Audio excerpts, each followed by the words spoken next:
काशी, देखो इस बालक को, नन्हा सा। ये बालक मुझे मारेगा। तो ठीक है, सबसे पहले मैं इसका अंत करूंगा और फिर तुम्हारे साथ नए जीवन का प्रारंभ करूंगा।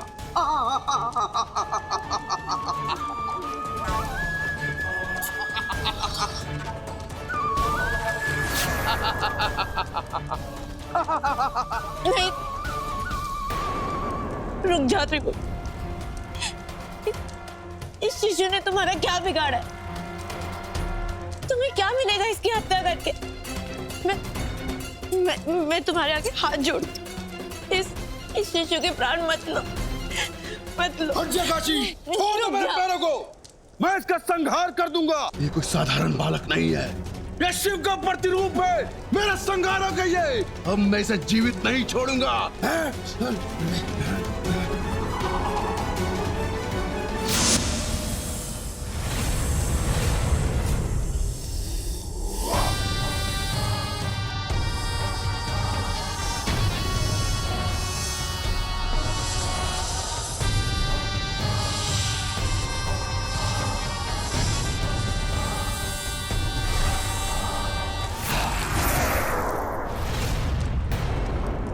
कौन हो तुम?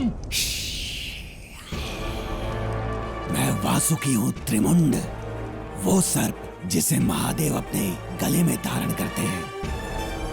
तुम अगर वासुकी हो तो वो शिशु कौन है? तू जिस शिशु की हत्या करना चाहता है वो पूर्णतः सुरक्षित है और तेरा अंत उसी के हाथों होगा। ऐसा नहीं हो सकता। वो मूषक मुझसे बच नहीं सकता। नहीं हो सकता ये। ऋषिवर, हम आपके पास बहुत अवश्य कार्य से आए हैं। हमें आपकी सहायता चाहिए। आपकी सहायता करना मेरा सौभाग्य है माता, आप आज्ञा दें। ऋषिवर, हमारी पुत्री और आपकी शिष्य काशी का जीवन संकट में है। त्रिमुंड नामक असुर ने उसका हरण कर लिया है। ऋषिवर, वो असुर महाबलशाली है। उसका अंत इस संसार में कोई भी नहीं कर सकता, स्वयं महादेव भी नहीं। उस असुर का अंत केवल ये बालक कर सकता है। इसलिए हम चाहते हैं ऋषिवर कि आप इस बालक को रात्रि भर में पूर्ण युवा कर दें, ताकि ये हमारी पुत्री काशी की रक्षा कर सके।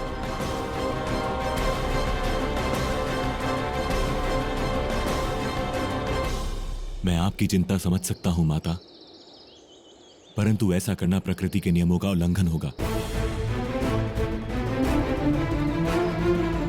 ऋषिवर, प्रकृति का नियम क्या एक स्त्री के जीवन से बढ़कर है? यदि वह असुर जीवित रहा तो न जाने कितनी स्त्रियों का हरण करेगा, कितने ऋषियों की हत्या करेगा। ऐसे अधर्मी को रोकने के लिए यदि एक छोटा सा नियम खंडित किया भी जाता है तो इसमें लाभ तो प्रकृति का ही है ना ऋषिवर। मैं आपकी आज्ञा का उल्लंघन तो नहीं कर सकता माता, परंतु मुझे भय है प्रकृति के नियमों को तोड़ने का फल काशी को ना भुगतना पड़े। यदि आज हम अपनी पुत्री की रक्षा नहीं कर पाए तो उसका कोई भविष्य नहीं होगा ऋषिवर।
वत्स मनार, समय से पूर्व एक विशेष कार्य के लिए तुम्हें यौवन प्रदान किया गया है। तुम्हारी भावी पत्नी का जीवन इस समय संकट में है। त्रिमुंड नामक असुर ने उनका अपहरण कर लिया है। इस संसार में केवल तुम ही हो जो उसका अंत कर सकते हो। इसलिए शीघ्र जाओ, अपनी पत्नी का भय दूर करो और उनकी रक्षा करो। जो आज्ञा ऋषिवर।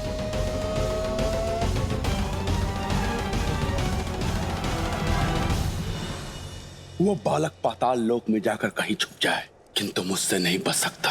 परंतु सबसे पहले मैं इस कन्या से विवाह करूंगा, क्योंकि हो ना हो ये सारा षड्यंत्र मेरे विवाह में बाधा उत्पन्न करने के लिए हो रहा है। त्रिमुंड!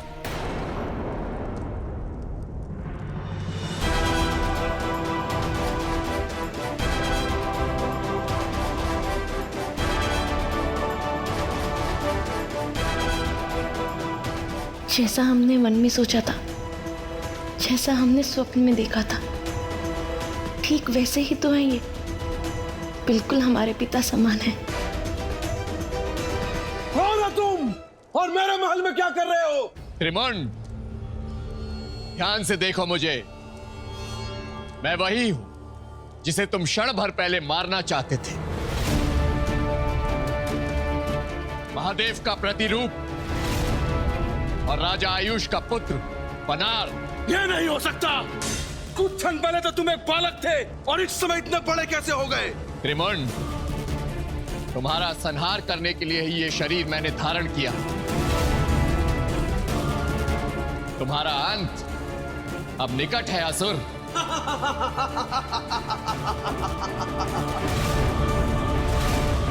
जिसको महादेव नहीं रोक पाए उसे तू क्या रोकेगा मूर्ख?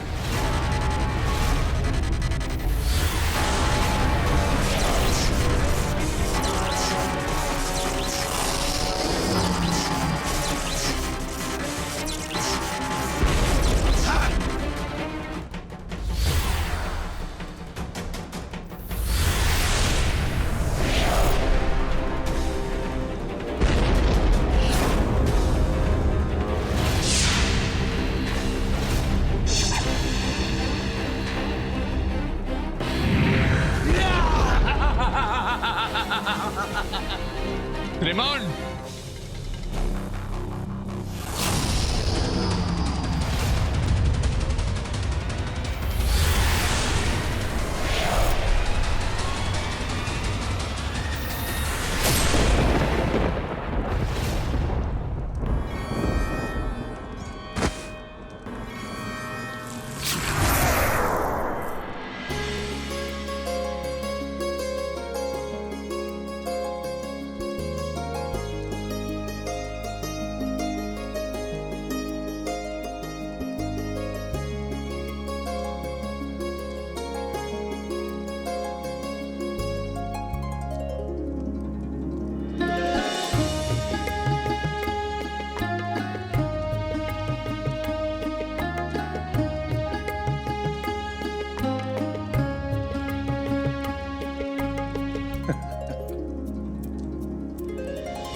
मैंने त्रिमुंड को मार दिया। अब इस संसार में मैं सबसे शक्तिशाली हूं। मुझे कोई परास्त नहीं कर सकता, कोई नहीं। राजन, प्रकृति के विपरीत बनार को यौवन तो दे दिया गया, किंतु ये बात सदैव स्मरण रखना कि समय से पूर्व और सामर्थ्य से अधिक मिली शक्ति, धन, ज्ञान और सम्मान विनाश का कारण बनता है, क्योंकि इसके प्रयोग और भोग की अंतर प्रज्ञा तो जीवन जीने से ही आ सकती है, और बनार ने तो जीवन जिया ही नहीं। इसका प्रतिफल क्या होने वाला था ये कोई नहीं जानता था, किंतु जैसा कि पूर्व निर्धारित था, त्रिमुंड के संहार के बाद राजा बनार और काशी का विवाह हो गया।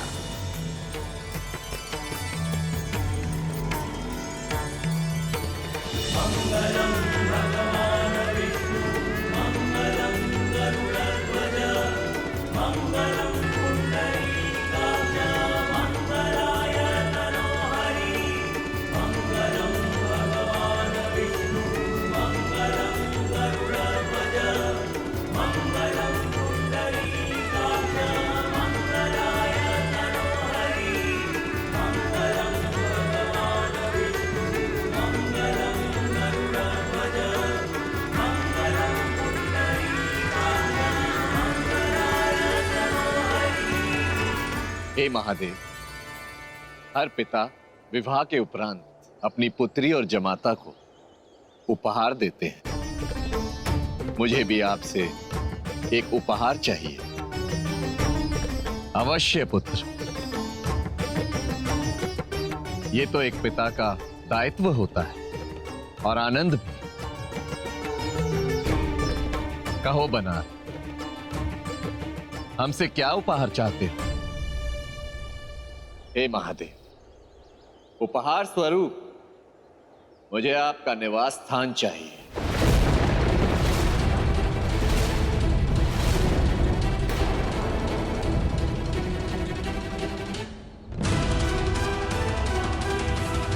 मैं अपने और काशी के निवास के लिए आपका कैलाश चाहता हूं।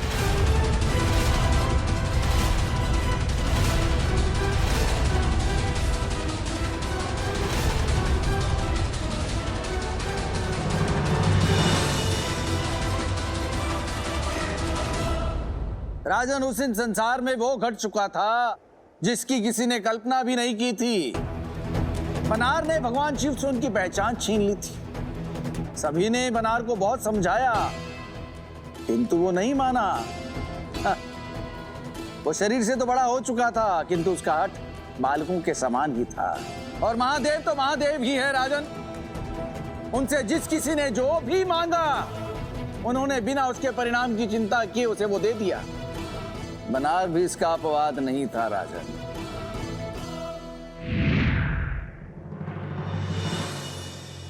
बनार, बस इतनी सी बात। हम तुम्हारी और अपनी पुत्री काशी की प्रसन्नता के लिए उपहार स्वरूप तुम्हें समस्त कैलाश देते हैं।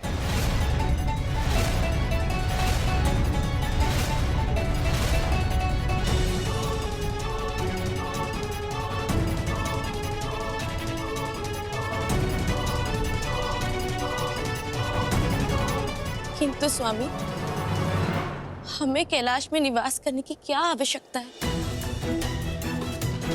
क्या करेंगे आप संपूर्ण कैलाश लेकर? देवी, मुझे पता है आप अपने पिता से बहुत प्रेम करती हैं, परंतु आपका संबंध अब आपके पिता से नहीं, अपितु आपके पति से। अपने पति की इच्छाओं का सम्मान कीजिए। हाँ पुत्री, बनार सत्य कह रहा है।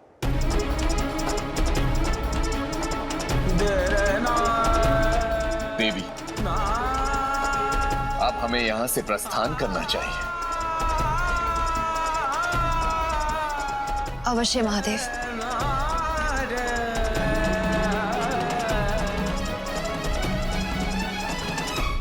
ठहर जाओ गणों।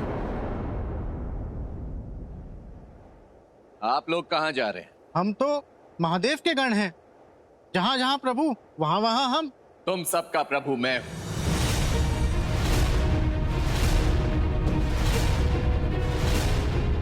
तुम महादेव के नहीं, कैलाशपति के सेवक हो, और अब से तुम मेरे सेवक हो, कैलाशपति बनार के।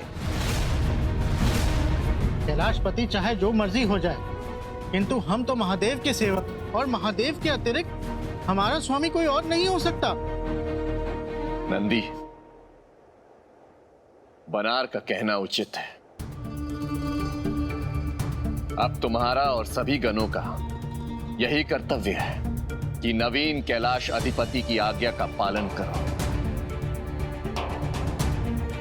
किंतु प्रभु। नंदी, निष्ठा कभी किसी व्यक्ति के प्रति नहीं, अपितु पद के प्रति होनी चाहिए। जो आज्ञा प्रभु। चलिए देवी।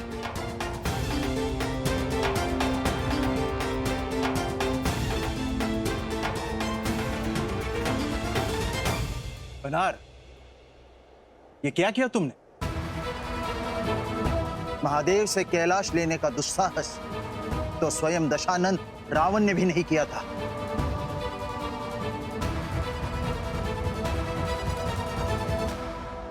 इंद्रदेव, आप भूल रहे हैं कि मुझ में महादेव के गुण और उनकी शक्तियां हैं। और मैं ही अब कैलाशपति हूं। इसलिए मेरे निर्णय को भूल समझने का भविष्य में दुस्साहस मत कीजिएगा।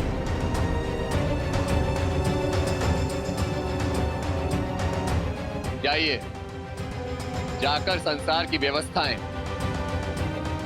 मेरे अनुरूप चलाइए। ये तुम क्या कह रहे हो बनार?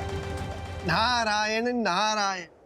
देवराज इंद्र सही तो कह रहे हैं कैलाशपति बनार। और हमें तो सर्वप्रथम कैलाशपति बनार का अभिनंदन करना चाहिए। कैलाशपति भगवान बनार की जय। कैलाशपति भगवान बनार की जय। देव ऋषि, आप सभी देवों में सबसे बुद्धिमान और देव ऋषि होने योग्य। अब हमें आज्ञा दीजिए बनार देव। नारायण नारायण।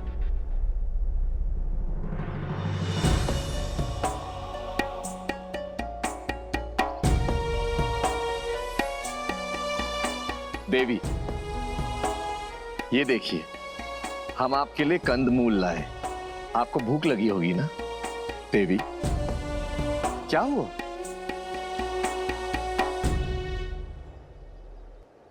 हमें क्षमा कर दीजिए महादेव। हमने आपकी बात ना मानकर बहुत सारे संकटों को उत्पन्न किया है।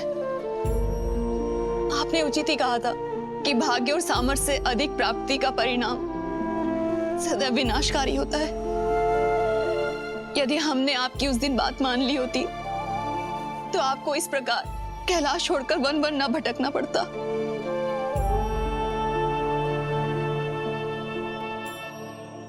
देवी, हम तो सदैव से योगी वैरागी हैं। जब संसार का ही मोह नहीं तो कैलाश छोड़ने का कैसा दुख। आप व्यर्थ की बातों से अपना मन मलिन न करें। स्वामी, आप संसार से मुख मोड़ सकते हैं, किंतु संसार आपके बिना कैसे चल सकता है? देवी, संसार तो सरिता के जल की भांति सतत प्रवाहमान है। संसार किसी की प्रतीक्षा नहीं करता और ना ही किसी की अनुपस्थिति के कारण अपनी गति शिथिल करता है।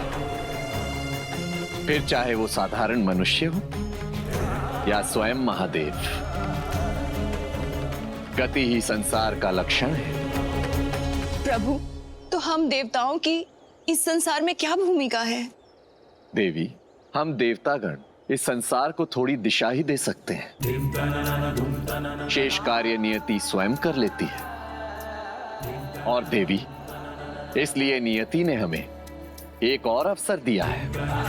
कैसा अवसर प्रभु?